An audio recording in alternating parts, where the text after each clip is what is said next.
చంద్రబాబు కావాలా జగన్ కావాలా? చంద్రబాబు కావాలి. ఎందుకు చంద్రబాబు? ఉద్యోగ అవకాశాలు వస్తాయని. జగన్ ఉన్నప్పుడు రావా? ఇప్పుడు ఫ్యాక్టరీలుగా నేను చెప్పేది నువ్వు ఫ్యాక్టరీలు కావాలి. ఉద్యోగం పోతే ఉపాధి అవకాశాలు అంటే ఏంది? నా పిల్లడు 10వ తరగతి చదివాడు, నిరుద్యోగి, పనికి వెళ్ళాల్సిన అవసరం లేదు. 10,000 రూపాయలకైనా ఉద్యోగం చేసుకుని బతుకుతాడు. ఫ్యాక్టరీలు వస్తే ₹1,00,000 అవసరంలా, 10,000 చాలు. మరి ఉద్యోగ ఫ్యాక్టరీలు లేదే మనకు ఉపాధి యాడ్ నుంచి వచ్చింది, ఇన్కమ్ ట్యాక్స్ యాడ్ నుంచి వచ్చింది.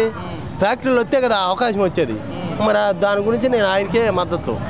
నేను వస్తే మళ్ళీ పిల్లల భవిష్యత్తు బాగుంటుంది, నన్ను గెలిపించుకోండి అని మళ్ళీ అంటున్నాడు కదా జగన్. ఎట్లా భవిష్యత్తు? 15,000 ఎత్తే సరిపోయింది. 15,000లో ఫస్ట్ 15,000 వేసాడు, తర్వాత 14,000, తర్వాత 13,000 నాకు పడ్డాయి. నేను తీసుకున్నా. ఏంది ఏందమ్మా 15,000 నువ్వు వేసేది మేము కట్టుకోమేంది? ఏది చెడదాంగతమేక 45 సంవత్సరాల వాళ్ళకి పింఛనైందమ్మా. నాకేం అర్థం అవ్వలేదు. అసలు ఆడవాళ్ళకి పింఛనైంది అంటే మౌడితో కాపురం చేయొద్దనేగా ఈ ఉద్దేశం. మరి బాపట్లలో టీడీపీ కావాలా వైసీపీ కావాలా? కోన రఘుపతి కావాలా నరేంద్ర వర్మ? దెబ్బేసి గెలుస్తాడు నరేంద్ర వర్మ, దెబ్బేసి.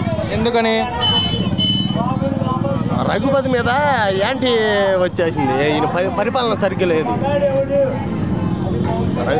ఖచ్చితంగా నరేంద్ర వర్మ గెలుస్తాడు, అందులో ఎలాంటి సత్తు లేదు. నువ్వు తీసేసి చెప్తే బాగుంది. ఎంత మెజారిటీ రావచ్చు? ఎంత అని చెప్పలేము కానీ గెలుస్తాడు. మంచి పనులు అంటే ఏం చేస్తున్నారు నరేంద్ర వర్మ? పేదలకు అన్నం పెడుతున్నాడు, అది చాలమ్మా.